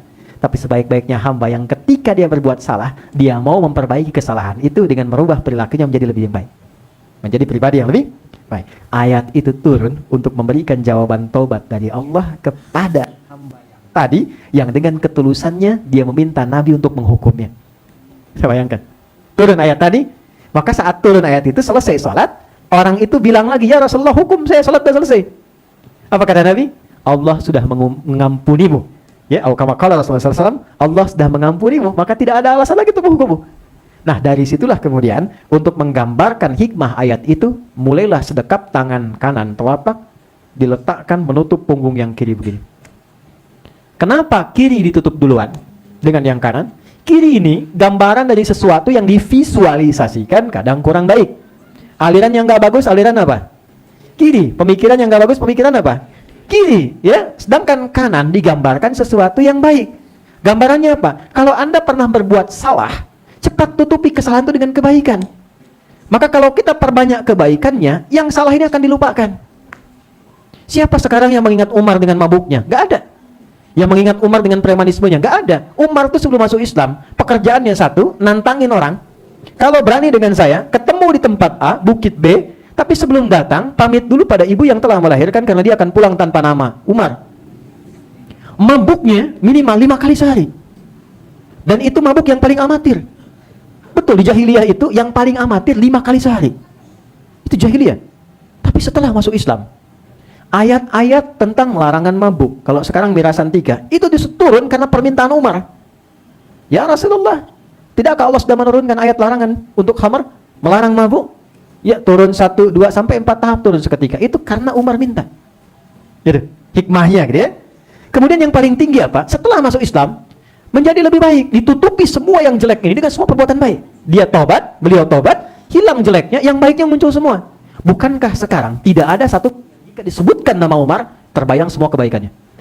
Belusukannya, ketegasannya, kejeniusannya, dan sebagainya. Sebutkan satu nama aja, Khalid bin Walid. Ketika disebutkan Khalid, yang terbayangkan panglima hebat.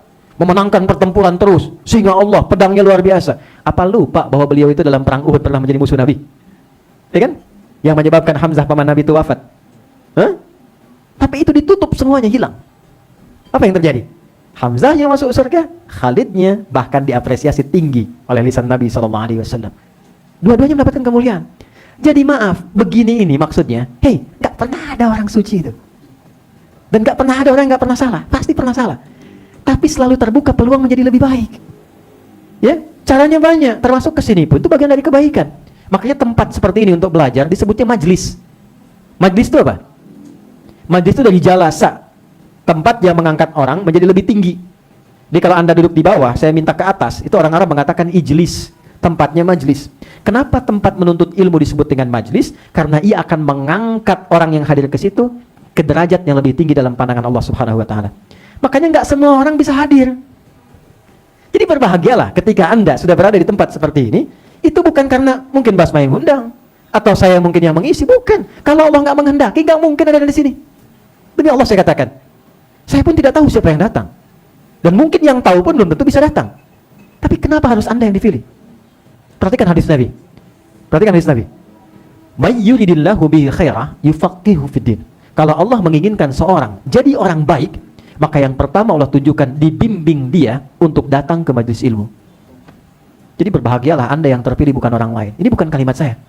Tapi kalau Allah sudah datangkan Anda ke sini, duduk di sini, berbaur dengan teman-teman, belum juga menyentuh Anda untuk menjadi baik, maka dengan cara apa lagi Allah menjadikan Anda orang baik?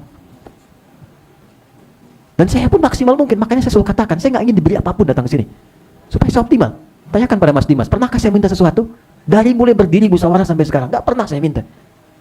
Uang nggak pernah. Saya datang, bayangkan, saya datang sendiri, ngajar sendiri, nulis sendiri, ngapus sendiri. Pas dia aja baru kemarin-kemarin. Kan? Nggak, saya pengen sempurna ketika ditanya oleh Allah, ya Hadi, ya Hidayat, si Fulan bagaimana? Hadir di musyawarah. Ya Allah, Engkau Maha tahu. Saya datang, saya tak minta apapun, saya terangkan maksimal saya berikan. Karena itu mumpung Anda ada di sini, kalau saya belum maksimal memberikan Anda untuk dekat dengan Allah, sampaikan pada saya di sini. Dengan cara apa lagi saya mesti membimbing Anda? Maka ketika Anda sholat, bayangkan kasih Allah diletakkan di tangan kanan ini. Nggak ada yang sempurna. Tapi Allah berikan harapan untuk jadi orang baik. Tutup ini. Mau sampai kapan begitu? Selalu terbuka peluang. Kalau bisa mendapatkan dengan cara yang baik, kenapa memilih yang tidak baik? Dan semua ada babnya. Anda silahkan mau jadi public figure, bikin konten, dan macam-macam. Silahkan saja. Semua terbuka. Kalau Anda membuat status yang baik bisa dilakukan. Kenapa membuat konten yang aneh-aneh? Membuat cerita yang aneh-aneh? Toh yang baik pun akan dilihat juga. Manfaatnya ada. Maka tadi, ini kanan, ini kiri. Tutup. Dan kenapa letaknya di sini? Sadrun, jamaknya sudur. Nah, sudur itu pintunya setan. Ingat, satu-satunya surat dalam Al-Quran yang paling favorit dan dihafalkan hampir semua orang Islam di muka bumi. Surat An-Nas. Qul a'udzu birabbil malikin ila min syarril waswasil alladzi yuwaswisu fi sudurin nas. Sudur jamaknya sadrun. Di dalam sadrun, ini gambarannya. Dalam sadrun, ini sadrun besar, ada tempat namanya kolbun, kolbu. Nah, di dalam kolbu ada nafas jiwa. Dalam nafas ada jiwa takwa, ada nafsu fujur. Wa nafsi wa ma sawwaha fa'alhamaha fujuraha wa taqwaha. Quran surah 91 ayat 7 sampai 10. Nah, ini jalan kebaikan yang bisikan malaikat. Ini adalah keburukan, sifat-sifat yang provokasi setan. Nah, malaikat disebutkan 88 kali di Quran, setan disebutkan 88 kali. Karena itu kenapa kita selalu bergolak? Kalau diberikan pilihan itu nggak langsung diambil, kadang kan bergolak kan? Ambil enggak. Gambarkan, adzan aja kan kita sudah bergolak dalam hati. Allahu Akbar, sudah adzan ya Allah, gitu kan? La ilaha illallah, baru adzan, belum qomat. Ya kan? Itu golakan kan? Nah, itu pertama bisikan dua kebaikan ataupun yang satu keburukan. Yang paling pokok adalah ini adalah tempatnya setan untuk memberikan was-was. Masuknya lewat sini. Ini pintu besarnya. Ini. Makanya sering orang katakan jagalah hati, maksudnya itu. Tempatnya di sini. Nah, sumber yang paling pokok yang menjadikan seseorang berbuat salah sebetulnya bukan faktor eksternal. Faktor utamanya adalah faktor internal, ketidakmampuannya mengelola jiwanya atau hatinya. Maaf ya, sekali lagi. Kalau ada teman lewat kita panggil, lalu dia tidak menoleh, bukan berarti kita simpulkan dia sombong, ya kan? Boleh jadi mungkin sedang buru-buru, atau mungkin nggak terlalu terdengar, tapi karena tak mampu mengelola perasaan hatinya, setan masuk. Sombong tuh. Kemarin minta tolong, sekarang dipanggil aja nggak nengok. Tuh, ya kan? Ini yang dimaksud sadrun. Makanya baik-baik menata hati itu dalam berkehidupan memang tidak ada orang yang sempurna, tapi minimal kita bisa menjaga keadaan diri kita sehingga tidak menyimpulkan cepat keburukan pada orang lain. Suami pulang, istri cemberut. Oke? Kalau muncul gejolak hatinya, kita ambil dari fujur nafsu yang keluar kata-kata. Kenapa cemberut? Emang kenapa? Hah? Nyambung. Tapi kalau kita bisa olah, qad aflaha man zakkaha, lawannya cemberut, senyum. Datang masuk lewat senyuman. Sayang, kok cemberut? Kayaknya kenal nih. Keluarkan hadiah iPhone 14 misalnya, kan? Tapi itu tidak mudah. Ya, secara teoritis gampang, praktiknya tidak mudah. Itulah sebabnya kenapa ustadz pun kalau ngajar jarang bawa istrinya.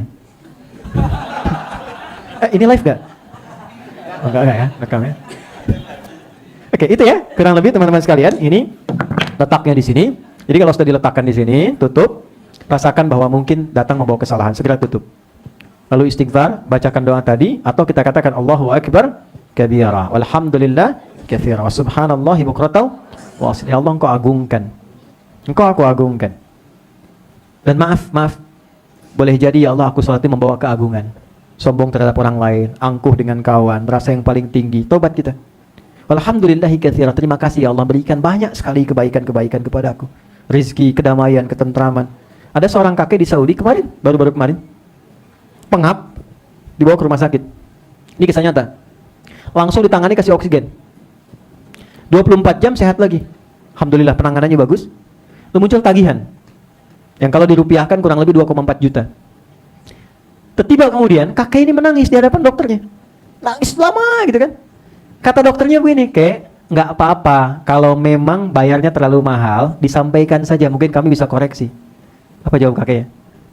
"Demi Allah, kalaupun engkau tagih 2 kali lipat dari ini, saya masih bisa bayar. Yang saya sedihkan itu, saya ini hidup 74 tahun. Baru dikasih pengap oleh Allah selama beberapa jam, mesti keluar 2,4 juta. Maka berapa banyak biaya yang harus saya berikan dan saya keluarkan selama 74 tahun ini? Ya, 74 tahun berapa nilai anugerah yang Allah berikan kepadaku? Yang kalau harus dibayar, berapa banyak aku harus keluarkan?" Maka beliau menangisi dirinya yang menghukumi takut belum bersyukur dari nikmat oksigen yang Allah berikan kepadanya. Itu maksudnya. Ya, kadang-kadang seringkali ada orang meminta lebih banyak dari luar yang apa belum didapatkan, tapi lupa mensyukuri apa yang telah Allah berikan. Dapat sepeda, minta apa? Motor. Padahal sepeda pun belum pernah dipakai ke masjid untuk sholat. Nah itu dihisab. Ya? Dan itu minta motor. Allah tahan dulu tuh, sepekan 2 pekan, jangan dulu beli motor. Maksudnya pakai dulu ibadah. Masih nekat, ya Allah motor, ya Allah. Kasih motor. Belum dipakai untuk ibadah, belum nganterin anak, baru dipakai mejeng-mejeng. Sudah minta mobil. Hah? Nah itu dihisab. Coba buka pakaian di rumah tuh. Lihat, mana yang belum pernah dipakai ibadah. Jangan sampai ada satu dihisab, belum pernah dipakai ibadah. Ya, itu ringan tapi dalam. Ringan tapi dalam. Oke ya? Jadi ini. Kemudian setelah itu, terakhir saya tutup. Nah, doa yang terakhir ini yang biasa dibaca sahabat Ali bin Abi Thalib. Kalau Allahumma ba'id, sahabat Abu Hurairah, Allahu Akbar kabira, itu dibaca sahabat dan malaikat langsung turun untuk mencatat. Rebutan pengen dengar. Saking indahnya bacaan itu. Allahu Akbar kabira, alhamdulillahi katsira, wa subhanallahi bukratan wa asila. Itu nilainya tinggi sekali bacaan itu. Nah, itu satu doa. Kadang kita gabungkan dengan yang kedua, wajjahtu wajhiya lilladzi fataras samawati wal arda hanifan muslima wa ma ana minal inna salati wa nusuki wa mahyaya la lillahi rabbil alamin la syarika lahu bidzalika umirtu wa ana minal muslimin wa ana awwalul muslimin. Itu doa yang biasa dibacakan sahabat Ali bin Abi Thalib khususnya dalam salat malam, dalam kesempatan malam. Kenapa malam? Karena inti doanya ketika dibaca malam itu lebih meresap ke jiwa. Jadi kalau teman-teman baca salat Isya, tahajud, yang lain pun boleh dibaca. Tapi kalau baca yang ini, itu yang dibiasakan sahabat Ali bin Abi Thalib. Perhatikan baik-baik. Wajjahtu wajhiya lilladzi fataras samawati wal ard. Ya Allah, aku hadapkan secara total kepatuhan diriku kepada Engkau penguasa langit dan bumi. Inna salati wa nusuki. Kalau aku selama ini salat, aku ibadah. Wa mahyaya, aku berkehidupan, beraktivitas dengan keluarga, dengan masyarakat. Wa mamati, atau Engkau wafatkan aku di detik ini saat salat. Lillahi rabbil alamin. Aku pasrah, aku ikhlas, aku tunduk pada ketentuan. Jadi biasanya kalau teman-teman bangun malam, kita bangun kan ke hati lebih dalam bacaannya, lebih terasa ke jiwa ya. Yang dimaksud surat Al-Muzammil ayat ke-6. Inna nasyi'atal laili hiya asyaddu wat'an wa aqwamu qila. Jadi kalau berdoa malam itu dengan siang agak beda. Malam lebih khusyuk. Siang karena masih kerja banyak pikiran. Malam lebih teduh. Makanya malam lebih enak untuk kontemplasi. Untuk merenung, evaluasi diri itu malam. Nanti saya tutup dengan kontemplasi dalam keluarga. Kalau bisa dilakukan, demi Allah saya katakan itu selalu tenang dalam kehidupan keluarga. Oke. La syarika lahu wa bidzalika umirtu wa ana minal muslimin. Ya Allah, aku berjanji.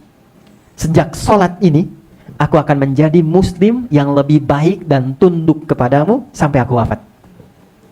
Jadi kalau baca doa iftitah ini yang wajah itu sampai akhir, kita itu sedang berkomitmen selepas sholat jadi lebih baik. Jadi kalau jadi suami yang baik, istri yang baik, anak yang baik, nanti ukuran kebaikannya tinggal belajar. Jadi tetangga yang baik, bukan tetangga masa gitu. Ya? Jadi semua ukurannya ada. Begitu itu diturunkan, dan kita sedang berjanji di hadapan Allah. Makanya malu kata para ulama, kok baca wajah tuh, begitu selesai sholat kok bermaksiat.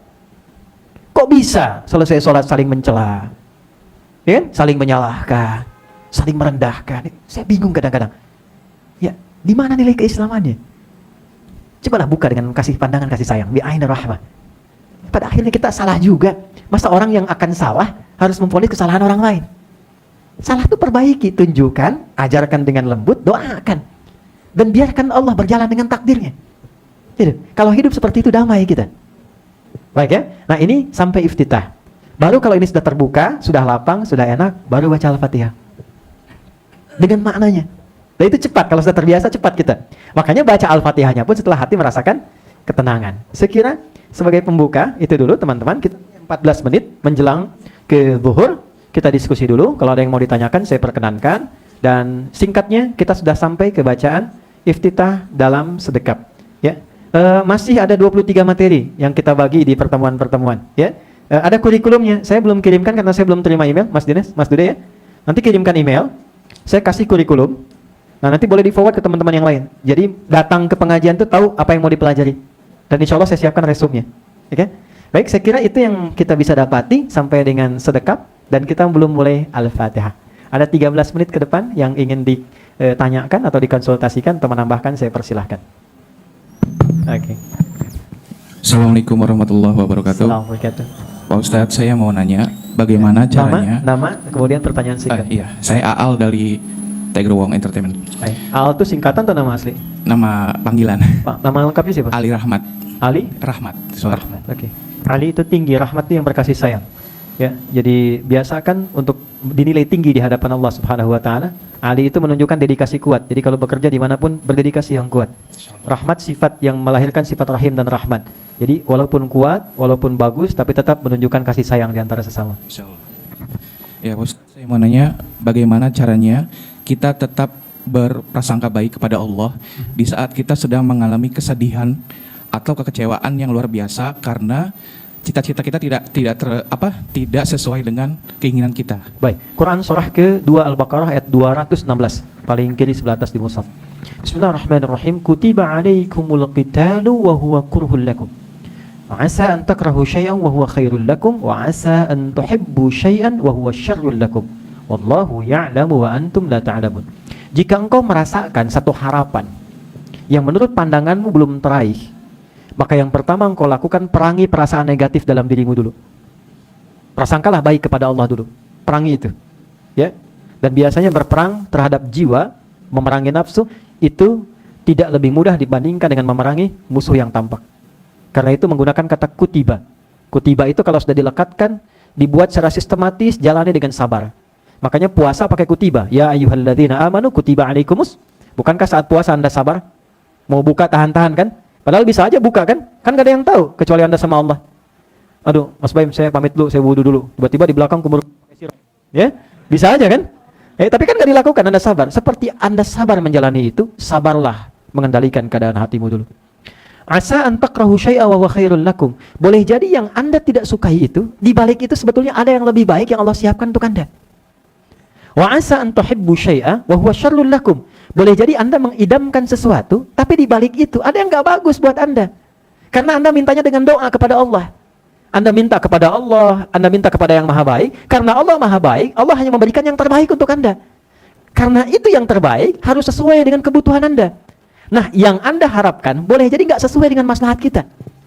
Ini ada sesuatu yang gak baik. Dari mana melogikakannya? Tutup ayatnya. Wallahu ya'lamu wa antum la ta'lamun. Karena aku tahu masa depan, kata Allah. Kamu itu pendek berpikirnya. Engkau ingin A, mungkin sekarang aku berikan baik untukmu dalam waktu dekat, tapi ini nggak baik untukmu dalam waktu yang panjang. Aku ingin berikan sesuatu yang baik untukmu, jangka pendek, jangka menengah, dan jangka panjangnya sampai dengan ke akhirat. Jelas? Saya ingin sekali ke Madinah. Maka 2002, saya mengikuti pendidikan dari Madinah di Indonesia. Jadi saya sudah tahu kurikulum di Madinah, sudah belajar. Masyaikhnya pun, guru-gurunya saya hafal. Dan sekarang masih ada yang mengajar. Begitu saya lulus di pesantren 2003, tiba, alhamdulillah rekomendasi dapat semua, sudah siap untuk berangkat. Tapi pengantar ke situ terjadi bom Bali. Dan kita tidak berharap ada kejadian seperti itu lagi. Kita berdoa semoga Allah berikan kedamaian di negeri kita. Meledak, ditutup semua beasiswa karena isu terorisme. Ya, tutup semuanya.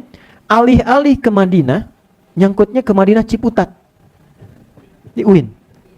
Saya masuk Fakultas Dirasat Islamiyah karena di situ yang ngajar orang-orang Arab dan para mufti, baik di Indonesia ataupun di luar. 2 tahun, semester 5, saya kejar. Sampai saya ikut semester pendek. Jadi saya cuma tinggal sedikit 5 bulan lagi, saya sudah kejar sampai ke atas. IPK-nya sudah cukup tinggi, 3,9 waktu itu. Tinggal sekali disebutkan, udah, dekannya mengatakan, wakil dekan, selesaikan, nanti mau kemana aja kami bantu. Apa yang terjadi? Begitu tinggal sedikit di puncak, tiba-tiba ada telepon di ujung sana mengatakan, nah, Bapak ingin dicarikan 2 orang ke Libya untuk belajar. Kepala sekolah kami di pesantren, telepon. Saya carikan, yang ada cuma 1 orang. Saya bilang, Pak, sudah ada 1 orang. Loh, kenapa nggak kamu aja temani ke sana 1? Nah, bayangkan, terjebak pada dilema antara 2 cinta. Cinta pertama, ini tinggal sedikit lagi, selesai. Tapi yang kedua, ini harapan saya untuk menemukan apa yang saya cari. Karena kita cinta pada Quran, pada ilmu, bukan karena ijazahnya, ya saya temanilah berangkat ke sana. Ternyata di situ ditemukan apa yang saya cari. Belajar, dapat lingkungannya, dapat macam-macamnya. Tapi belum ke Madinah. Atau apa yang terjadi?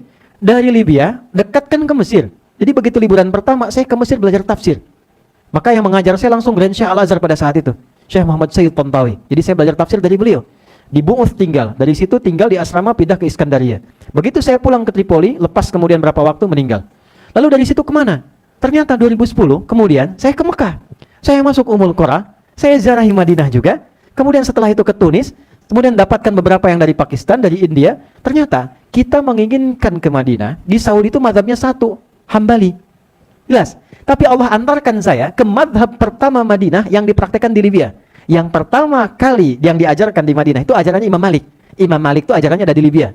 Makanya ketika kita menginginkan pelajaran Madinah, Allah kirimkan belajar mazhab Maliki dulu, diantarkan ke mazhab Syafi'i di Mesir, dipelajarkan ke mazhab Hambali di Ummul Qura di Mekah sampai dengan ke Madinahnya, dibalikkan mendapatkan Hanafi dari teman-teman yang Pakistan India. Jadi pulang dari situ saya dapat keempatnya. Nah, tahu apa yang terjadi saat ini? Saya tidak pernah mengajar di Madinah, tidak pernah belajar di Madinah, tapi saya diundang oleh wakil rektor, bahkan rektor di sana untuk memberikan ceramah di Masjid Jamiah Islamiyah. Ya, di Universitas Madinah. Kemarin saya ke sana, saya nggak pernah cerita. Teman saya bilang ada yang nanya nomor. Saya bilang jangan berikan. Saya pengen fokus dulu ibadah. Tapi karena memaksa diberikan, tiba-tiba mohon Dr. Hadi katanya, kita ketemu dulu. Ketemu di kantor para imam, kami langsung diajak masuk ke ruangan para imam. Situ ada Syekh Ali Hudzaifah, ada imam yang lain. Diterima oleh kepala kantor di situ. Di situ kami duduk bersama, dikasih zam-zam, dimuliakan di situ, cerita tentang Indonesia. Dan saya nggak pernah mengenal. Dibawa ke makam Nabi, semua ditutup akses. Kami datang ke situ. Dibawa ke Raudhah, dikasih akses. Ke Mekah demikian. Kita hanya berharap satu hal, Allah berikan dengan rencana yang indah, dan itu kapan terjadi? 20 tahun setelahnya. Jelas. Wallahu a'lam bishawab. Ada yang lain? Akhwat ada? Yang perempuan? Oh, diwakilkan. Silakan. Bergantian dulu, biar akhwat. Ada yang dituliskan boleh atau silakan mic-nya. Assalamualaikum. Kita masih punya 6 menit. Assalamualaikum warahmatullahi wabarakatuh. Assalamualaikum warahmatullahi wabarakatuh. Perkenalkan, nama saya Fikri, guru ngaji. Fikri atau Fitri? Fikri. Oh, oke. Ya, saya guru ngaji di Tegorong Entertainment. Oke. Ustadz, kaitannya dengan perkataan Imam Malik yang mengatakan ta'allamal adaba qabla an tata'allamal ilma. Beliau belajar adab 16 tahun, belajar ilmu 4 tahun. Ya. Pertanyaan saya, kenapa belajar adab itu jauh lebih lama dibandingkan dengan belajar ilmu? Ya. Kemudian adakah kitab khusus yang membahas kaitannya dengan adab? Misal kita belajar wudu, kemudian ada kitab yang membahas tentang adab dalam berwudu, atau kita belajar tentang fikih sholat, kemudian ada kitab yang membahas adab dalam sholat. Itu saja pertanyaan, Ustaz. Baik. Yang pertama, Quran surah kedua di akhir ayat 282. Sebelah kiri paling bawah di pojok tuh ya. Allah sampaikan wattaqullaha wa yu'allimukumullah. Tingkatkan takwamu kepada Allah, maka dengan peningkatan takwa itu Allah akan mempercepat penambahan pengetahuan dan pemahaman kepadamu. Jadi takwa didahulukan sebelum ilmu. Apa di antara turunan takwa itu? Ternyata turunan takwa itu di antaranya adab. Takwa disebutkan dan derivasinya di Quran sebanyak 240 kali. Pemiliknya disebut taqi, jamaahnya disebut muttaqin. Siapa di antara ciri muttaqin itu? 2. Satu, yang punya adab terhadap Allah, dari mulai dia menata bangunnya, dia doanya, Dia berinteraksi dengan istighfarnya, Quran surah ke-51 ayat 15 sampai dengan 23, ya. Dan orang yang punya adab dengan sesama, Quran surah ketiga ayat 133 sampai 134. Alladzina yunfiquna fis sarai wad dharra wal kadhimina al ghaidha wal 'afina 'anil nas wallahu yuhibbul muhsinin. Adab. Kenapa adab didahulukan sebelum ilmu? Adab itu sikap moral yang membimbing kita untuk berperilaku baik. Jelas? Kalau orang berilmu, adabnya belum baik, moralnya belum baik, maka dia akan membuat perilaku yang buruk, yang damage-nya lebih besar dibandingkan dengan orang yang belum punya ilmu. Orang korupsi kalau pintar, ngambilnya banyak. Dibandingkan dengan orang yang mencuri tapi nggak pintar. Ya kan? Kijang, nanti durian disimpan di sini ya, tuh. Ya, banyak motifnya. Dan damage-nya lebih banyak. Sama, jangan dikira orang yang punya pengetahuan tapi minim adab, jangan dikira bermanfaat, merusaknya akan banyak. Ya, akan banyak. Siapa yang banyak memberikan fatwa yang keluar buruk dan itu mencelakakan. Betapa banyak orang belajar tapi kemudian setelah belajar berselisih. Ada yang mencela si fulan, ada yang mencela si fulan. Ada yang suami baru ngaji pulang mencela istri, istri baru ngaji bid'ahkan suami. Dan yang paling menarik adalah ketika kita belajar kan untuk menyatukan, yang kurang kita tutupi, yang lebih kita turunkan untuk disamakan. Tapi bisa terjadi demikian, apa yang salah? Adab. Maka Islam datang untuk melatih adab terlebih dahulu dan saat yang bersamaan ilmu diberikan. Jadi tidak harus nunggu 16 tahun. Itu bersamaan. Karena saat belajar adab pun sedang belajar ilmu, ilmunya khusus adab. Karena itu para ulama itu mendahulukan pelajaran adab dengan babnya sebelum masuk kepada ilmu-ilmu pokoknya. Apa di antara contohnya? Imam An-Nawawi itu menulis kitab Riyadhus Shalihin 1896 hadis. Sebelumnya Al-Arba'in 42 hadis. Lalu Syarah Sahih Muslim 9 jilid. Sahih Muslim. Tapi kitab yang pertama ditulis apa? At-Tibyan fi Adab Hamalatil Quran. Bagaimana ahli Al-Quran itu punya adab dalam mengajar dan dalam belajar. Anda lihat di antara bab pertamanya. Wala yata'allamu illa mimman kamulat ahliyatuhu. Tidaklah seorang murid belajar kecuali kepada guru satu yang pakar di bidangnya. Jangan sampai ini mengundang belajar hadis tapi pada orang yang tidak tahu hadis. Kalau gurunya paham fikih, fikih saja. Gurunya tafsir, tafsir saja. Jangan diminta guru tafsir ngajar fikih. Salah. Yang kedua apa? Wa kamulat akhlaquhu. Akhlaknya baik. Jangan sampai memang pintar, tapi maaf membencinya banyak, kasar kata-katanya, sehingga muridnya keluar pintar nas tapi pintar juga kekasarannya, pintar juga mencela orangnya. Itu kata Imam Nawawi nggak berkah ilmunya. Maka adab penting. Datanglah dari guru lokal namanya Syekh Muhammad Hashim bin Ash'ari, menulis 19 kitab. Di antara 19 itu kitab pertamanya Adabul Alim wal Muta'allim. Maka diajarkan di situ dasar-dasar adab, kemudian masuklah kepada apa yang Anda tadi sampaikan. Saya ada koleksi lebih hampir 40 di kitab tentang sholat. Nah, di antara kitab-kitab itu ada beberapa yang bagus yang menjelaskan tentang hikmah, makna dan adabnya. Satu namanya Nazarat fi Ma'anis Shalah. Yang kedua namanya Asrarus Shalah. Nanti lain waktu kalau tiba lagi, misalnya nanti kita tunjukkan sesuai dengan apa yang teman-teman harapkan. Jelas ya? Allahu a'lam bishawab. Assalamualaikum warahmatullahi wabarakatuh. Ustaz Adi, saya ukhti, mohon maaf saya mau tanya. Saya maafkan. Semoga Allah muliakan. Oh ya, nama Anda tadi Fikri. Fikri itu yang senang mengkontemplasikan sesuatu menjadi karya yang disukai Allah. Ya, jadi dia melihat apapun tuh jadi inspirasi dan dia buat sesuatu. Ya, itu diajarkan dari sejak bangun. Jadi orang Islam tuh bangun tidur itu harus punya ide cemerlang yang menjadi karya. Ya, itu ditemukan di hadis Nabi di Sunan Abu Daud nomor hadis 1367 dan yang meriwayatkan anak kecil. Ya, seukuran piano itu. Ya, anak kecil itu. Namanya Ibnu Abbas, Abdullah bin Abbas. Dia sengaja ingin tidur di rumah bibinya Sayyidah Maimunah untuk lihat cara Nabi bangun. Begitu bangun, kata beliau, kana Nabi sallallahu alaihi wasallam kama qala, idza staiqadha min naumihi fajalasa. Nabi itu kalau bangun duduk dulu. Ya, bangun tidur terus duduk, bukan mandi, bangun tidur langsung mandi. Duduk dulu kata Nabi kan? Baik. Setelah itu, nah itu. Baik, naik di Alman Istimewa, aku duduk di depan, duduk di muka, kudanya nggak bisa jalan.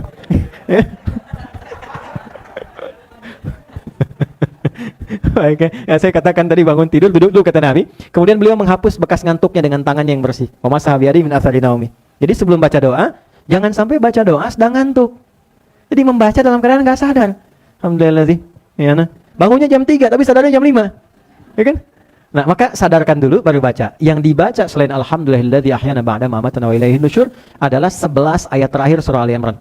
Dari ayat 190 sampai 200. Nah, ayat 191-nya ada nama Anda di situ. Ya, apa di situ? Fikri. Turunan fikri itu dari kata tafakkur. Ya, wa yatafakkaruna fis samawati wal ard. Wallahu a'lam bishawab. Apa hukum membaca Al-Qur'an dari HP? Boleh? Ya, sepanjang HP-nya bukan HP curian. Oke. Boleh, nggak ada masalah. Cuman babnya apakah dibaca dalam sholat, di luar sholat? Boleh. Silahkan diinstal. Kalau sudah, kemudian ditutup kembali, dimatikan kembali. Dan ini beda nanti dengan mushaf. Kalau HP kan melekat di bawah. Ya, kalau mushaf kan di tempat, karena dia khusus untuk Quran saja, maka cara meletakkan, menyimpannya, dan kemudian memperlakukannya berbeda. Adabnya tidak sama. Misal begini, ke toilet bawa mushaf bisa nggak? Bisa, tapi nggak boleh. Ya, nggak boleh, haram hukumnya. Jelas kan? Ya, paham ya? Tapi bawa handphone ke toilet boleh nggak? Boleh dan nggak terlarang. Gimana kalau isinya kan ada Qurannya? Kan nggak dibuka. Masa itikaf di toilet? Ya kan? Kan nggak dibuka, sepanjang ditutup boleh-boleh aja. Yang paling ekstrim penghafal Quran masuk toilet. Kan Qurannya ada dalam dirinya kan? Iya kan? Masa simpan dulu kepalanya baru masuk, kan tidak mungkin. Ya? Nah, jadi handphone itu beda dengan mushaf. Anda mau baca Quran di handphone boleh. Keutamanya sama nggak dengan mushaf? Ada bedanya sedikit. Bedanya apa? Dari mulai adab, dari keutamaan tidak sama di situ. Tapi pahalanya saat baca itu sama. Ya. Apakah berkahnya air Zam-Zam masih ada apabila dicampur lagi dengan air biasa? Ada. Cuma sedikit. ada berkahnya. Ya, hadisnya ma'u zamzama ya 5 syuribalah. Air Zam-Zam itu sesuai dengan yang diniatkannya. Jadi kalau minum Zam-Zam jangan lihat banyak sedikitnya. Sedikit, ya minum saja dan nggak usah terlalu banyak berpikir yang jauh. Misalnya pengen jadi banyak gitu kan supaya berkahnya. Baik, ya nggak apa-apa kalau memang mau demikian, ada sedikit misalnya pengen dibagikan ke teman-teman, tapi juga jangan harus mengesankan bahwa semuanya Zam-Zam. Kalau sedikit ya apa, dibagi aja yang sedikitnya, atau memang kalau ingin merasakan dicampurkan dan disampaikan pada teman-teman. Alhamdulillah ini ada Zam-Zam, cuman Zam-Zam oplosan. Zam-Zam tambahan, ada berkahnya. Saya ajarkan satu doa. Doanya ada di hadis Muslim, nomor hadis 167. Paling kiri sebelah atas di kitabnya. Kalau minum Zam-Zam, ini doanya langsung dari peristiwa Nabi. Nabi itu kata Nabi, "Farija saqfu baiti wa bi Makkah, wa faraja Jibril alaihi salam fa afraga sadri. Bima'i Zam-Zam thumma ja'a bi tastin mumtali'in hikmatan wa imanan." Sebelum Isra Mi'raj, Jibril datang menembus atap rumahku, lalu membersihkan keadaan hatiku dengan air Zam-Zam. Lalu beliau datang dengan bejana, hikmah dan iman. Baik ya? Maka dari situ muncul kalimat dibaca Allahumma, saya ulangi, Allahumma imla qalbi hikmatan wa imanan. Baik ya, Allahumma imla qalbi hikmatan wa imanan. Ya Allah, mohon tanamkan dalam jiwaku hikmah. Hikmah itu kemampuan untuk bersikap bijak dalam segala hal. Iman, kemantapan dalam menautkan diriku kepadamu. Ya. Terakhir dan kita tutup, apa hukum berjabat tangan dengan laki-laki? Boleh kalau itu mahramnya. Baik ya? Tidak boleh kalau bukan mahramnya. Saya kira cukup ya. Kita berdoa, semoga doa kita dikabulkan oleh Allah Subhanahu wa taala. Sebelum berdoa, izinkan saya memberikan pesan. Pertama, berusahalah untuk menjaga segala kebaikan yang Allah berikan kepada kita. Ketika Allah kirimkan keluarga, itu adalah sesuatu yang baik, maka jaga keluarga dengan jadikan mereka sebagai amanah titipan Allah, sehingga cara kita berinteraksi dibangun berdasarkan ketaatan pada Allah Subhanahu wa taala. Yang kedua, tidaklah Allah mengumulkan di tempat yang baik bersama orang baik kecuali Allah ingin merubah kita menjadi orang baik. Sepanjang diberikan kesempatan itu, pertahankan, sambung silaturahim. Jangan sampai pulang dari sini tidak mengenal satu dengan yang lainnya. Saling perhatikan, minimal saling mendoakan. Yang ketiga, mohon ingat-ingat satu saat kita akan pulang. Sehebat apapun kita akan kembali, meninggal, dan menghadap pada Allah Subhanahu wa taala. Karena itu jaga diri baik-baik, saling mendoakan, saling menyayangi, dan cukup jadikan setan sebagai musuh. Yang lainnya jadikan saudara yang baik, dan sepanjang kita berikhtiar, serahkan hasilnya pada Allah Subhanahu wa taala. Allahumma taqabbal minna innaka antas sami'ul 'alim wa tub 'alaina innaka antat tawwabur rahim. Allahumma arhamna ya arhamar rahimin kama rahimta ibadakas salihin. Ya Allah, mohon curahkan kasih sayang kepada kami hamba-hambamu sekalipun kami masih banyak berbuat salah, seperti Engkau mencintai dan mencurahkan kasih sayang kepada hamba-hambamu yang soleh di masa lalu. Allahumma tubna ilaika taubatan nasuha i'tarafna bi dhunubina wa i'taqadna bi rahmatikal wasi'ah. Ya Allah, curahkan ampunan dan sayangmu kepada kami. Kami mengakui banyak kesalahan yang kami lakukan, tapi kami menyadari banyak hikmah, kebaikan dan rahmatmu yang tidak terbatas. Allahumma ya arhamar rahimin, idza kana hunalika al-aba wal ummahat kanu minhum usata ya arhamar rahimin wa yusabbibu dzalika fi ma'siyati abnaihim faghfir lahum ya arhamar rahimin. Ya Allah, jika di tempat ini ada para ayah, para ibu yang dengan kontribusi mereka kepada anak mereka sehingga menjadikan anak mereka berbuat salah, bermaksiat karena kesalahan kedua orang tua, maka mohon ampuni dosa-dosa mereka ya arhamar rahimin. Berkahi keluarga mereka, berkahi anak-anak mereka, dan jadikan kami wafat dalam keadaan husnul khatimah. Allahumma alif baina qulubina waj'alna mujamma'ina ya Allah yaumal qiyamati fi jannatika ma'an nabiyyi Muhammadin sallallahu alaihi wasallam. Ya Allah, mohon jaga ikatan kekeluargaan di antara kami semua ya Allah. Jadikan kami terpaut, saling menyayangi satu dengan yang lainnya. Jauhkan kami dari keburukan-keburukan yang dapat memecah belah di antara kami, dan mohon seperti Engkau menyatukan kami hari ini, satukan kami kelak di akhirat bersama orang-orang terbaik, khususnya bersama Nabi Muhammad sallallahu alaihi wasallam. Rabbana atina fid dunya hasanah wa fil akhirati hasanah wa qina adzabannar. Wa sallallahu ala sayyidina Muhammad wa ala alihi wa sahbihi ajma'in. Wa akhiru da'wana subhanakallahumma wa bihamdika nashhadu an la ilaha illa anta nastaghfiruka wa natubu ilaik. Wa akhiru da'wana alhamdulillahi rabbil alamin. Assalamualaikum warahmatullahi wabarakatuh.